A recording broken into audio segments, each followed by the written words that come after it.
नमस्कार दोस्तों, स्वागत है आपका हमारे चैनल बिहारी नॉनस्टॉप न्यूज में। तो चलिए बिहार की 10 प्रमुख बड़ी खबरों को जानते हैं। तो खबरों की ओर आगे बढ़ने से पहले अगर आप चैनल में नए हैं तो चैनल को सब्सक्राइब करना ना भूलें, और अगर आपके जिले में कोई भी समस्या है तो नीचे कमेंट बॉक्स में हमें ज़रूर बताएं।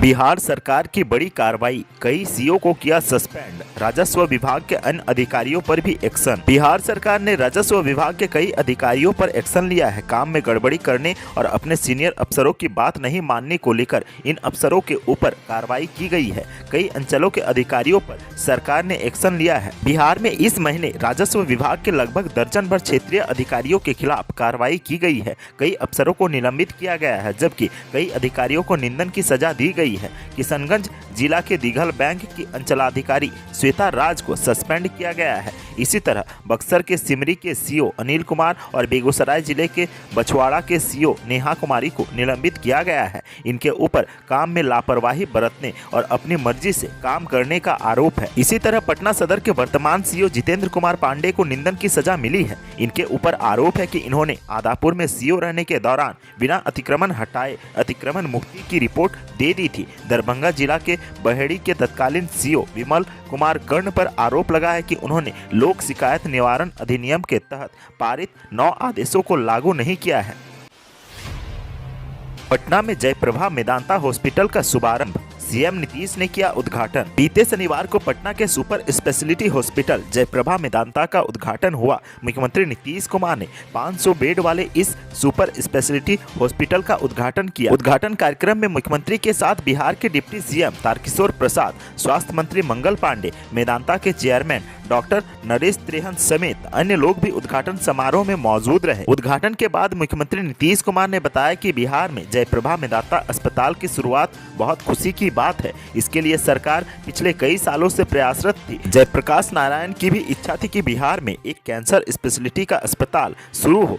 अब जयप्रभा मेदांता की शुरुआत के साथ यहाँ जब कैंसर का इलाज होने लगेगा तो यहाँ के लोगों को भी बेहतरीन इलाज मिलेगा। आपको बता दें कि जयप्रभा मेदांता हॉस्पिटल में ओपीडी सेवा पहले से ही शुरू की जा चुकी है, लेकिन सोमवार से इंडोर इमरजेंसी के साथ साथ सर्जरी की सुविधा समिति अन्य सेवाएं भी शुरू हो जाएंगी। दिल के मरीजों के लिए पटना में वर्ल्ड क्लास हेल्थ फैसिलिटी उपलब्ध रहेगी। सोमवार से 330 बेड पर मरीजों के इलाज की सुविधा उपलब्ध होगी। इसे बाद में बढ़ाकर 500 बेड का किया जाएगा। मुखिया चुनाव में उतरी भोजपुरी हीरोइन अक्षरा सिंह नामांकन के बाद वोट मांगने पहुंची। बिहार में पंचायत चुनाव हो रहा है। 5 चरणों के मतदान और काउंटिंग की प्रक्रिया खत्म हो गई है। छठे चरण की वोटिंग के लिए तमाम तैयारियां की जा रही है। 3 नवंबर को छठे चरण के लिए वोटिंग होने वाली है, लिहाजा प्रचार के अंतिम समय में प्रत्याशी अपनी पूरी ताकत झोंक रहे हैं। पंचायत चुनाव में भोजपुरी फिल्म इंडस्ट्री के हीरो हीरोइन भी मैदान में उतर गए हैं। गुरुवार को भोजपुरी अभिनेत्री अक्षरा सिंह ने नारायणपुर बुजुर्ग पंचायत की मुखिया कुमारी रुमझुम के लिए प्रचार किया। भोजपुरी अभिनेत्री अक्षरा सिंह वैशाली जिले के राजपाकर प्रखंड में पहुंची। अक्षरा ने यहां नारायणपुर बुजुर्ग पंचायत की मुखिया कुमारी रुमझुम के समर्थन में चुनाव प्रचार किया और उनके पक्ष में मतदान करने की अपील की। एक्ट्रेस अक्षरा के अलावा भोजपुरी की जानी मानी कलाकारा अंजना सिंह ने भी कुमारी रुमझुम के लिए प्रचार किया और इन्हें जिताने की अपील की। वोटर लिस्ट में नाम जुड़वाने का टाइम आ गया, जानिए कब से कर पाएंगे आवेदन। अगर अब तक आप मतदाता सूची यानी कि वोटर लिस्ट में अपना नाम नहीं जुड़वा पाए हैं तो आपके लिए एक बार फिर यह मौका आ गया है। बिहार में अब मतदाता सूची पुनरीक्षण का अभियान एक बार फिर से शुरू होने वाला है। ऐसे वोटर जो अब तक इस सूची में अपना नाम नहीं जुड़वा पाए हैं वह इसके लिए पहल कर सकते हैं। बिहार में चुनाव आयोग 1 नवंबर से मतदाता सूची पुनरीक्षण अभियान शुरू करेगा। इसके तहत 1 जनवरी 2022 से 18 वर्ष की आयु पूरी करने वाले युवा नए मतदाता बनने के लिए आवेदन कर सकते हैं। आयोग ने मतदाता सूची के पुनरीक्षण का कार्यक्रम जारी कर दिया है। कार्यक्रम के अनुसार 1 नवंबर को राज्य की विधानसभा की मतदाता सूची का ड्राफ्ट प्रकाशित किया जाएगा। इसी दिन से 18 वर्ष से ऊपर आयु के सभी मतदाताओं को आवेदन करने का मौका मिलेगा। राज्यकर्मियों को अब 15 दिनों का नया अवकाश, सीएम नीतीश के आदेश पर सामान्य प्रशासन विभाग ने जारी किया संकल्प। बिहार में सरकारी नौकरी करने वाले लोगों के लिए एक अच्छी खबर है। राज्य सरकार के कर्मियों को अब 15 दिनों का एक नया अवकाश मिलेगा। दरअसल मुख्यमंत्री नीतीश कुमार ने पिछले दिनों ही इसकी घोषणा की थी और नीतीश कुमार के आदेश के बाद अब सामान्य प्रशासन विभाग ने इससे जुड़ा संकल्प जारी कर दिया है। राज्य सरकार के कर्मियों को विपश्यना के लिए अवकाश दिया जाएगा। नीतीश सरकार ने इसकी स्वीकृति दे दी है।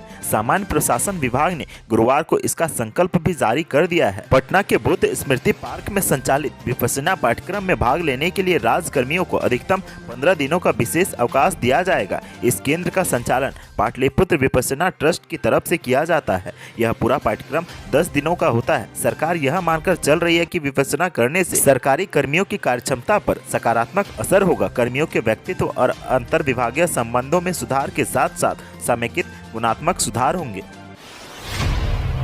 पटना के अब हर मोहल्ले में डेंगू के मरीज। त्योहारी मौसम में आप भी बचकर रहें। डेंगू जैसी बीमारी राजधानी पटना में बड़ी तेजी से फैल रही है। पटना के हर मोहल्ले में डेंगू के मरीज मिल रहे हैं। त्योहार के इस मौसम में डेंगू के केस लगातार सामने आ रहे हैं। ऐसे में लोगों को खुद सतर्कता बरतने की जरूरत है। पीएमसीएच में गुरुवार को 64 लोगों की डेंगू की जाँच हुई, जिसमें 20 लोगों में डेंगू की पुष्टि हुई है। इनमें 8 पटना के निवासी हैं। पटना में अब कुल डेंगू पीड़ितों की संख्या बढ़कर 133 हो गई है। शहर के प्राय सभी इलाके में अब डेंगू की चपेट में आ गए हैं। कंकड़बाग, शेखपुरा, मालसलामी, बिरला कॉलोनी जैसे इलाके डेंगू के नए हॉटस्पॉट बन गए हैं। उधर पटना के बिरला कॉलोनी से 2, मालसलामी, दुर्गा आश्रम गली, शेखपुरा, रामनगरी मोड़, कंकड़बाग, पीएमसीएच हॉस्टल व शहर के कई मोहल्लों से भी लगातार डेंगू पीड़ित मिल रहे हैं।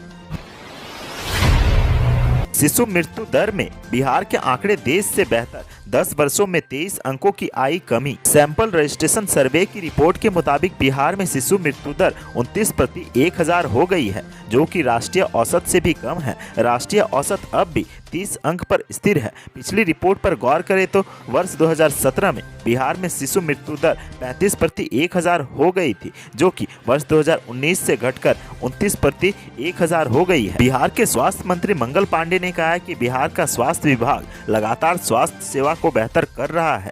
कोरोना संक्रमण काल में नवजात शिशु को सुरक्षित रखने में बिहार की यह बड़ी उपलब्धि है। उनका कहना है कि बिहार में 10 साल से नवजात शिशु की देखभाल में काफी सुधार हुआ है। 10 वर्षों में शिशु मृत्यु दर में 23 अंकों की कमी आई है। वर्ष 2009 में बिहार की शिशु मृत्यु दर 52 थी, जो अब वर्ष 2019 में घटकर 29 हो गई है। इसके लिए बड़ा कारण जागरूकता के साथ सुरक्षित प्रसव को बताया जा रहा है।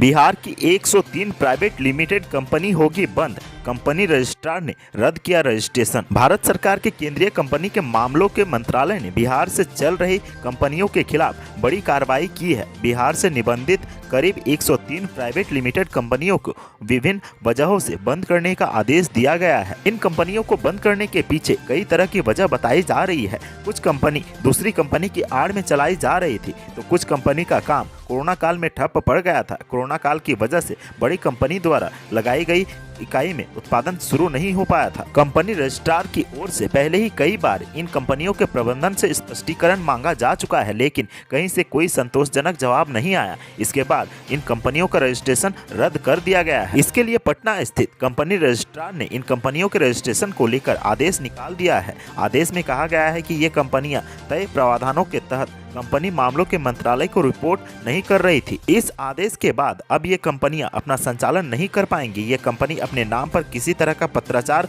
भी नहीं कर पाएंगी। साथ ही नियमों के तहत इन कंपनियों को अपने सेट बकायेदारों से लेकर शेयर होल्डर्स या पार्टनर्स की वापस करने होंगे।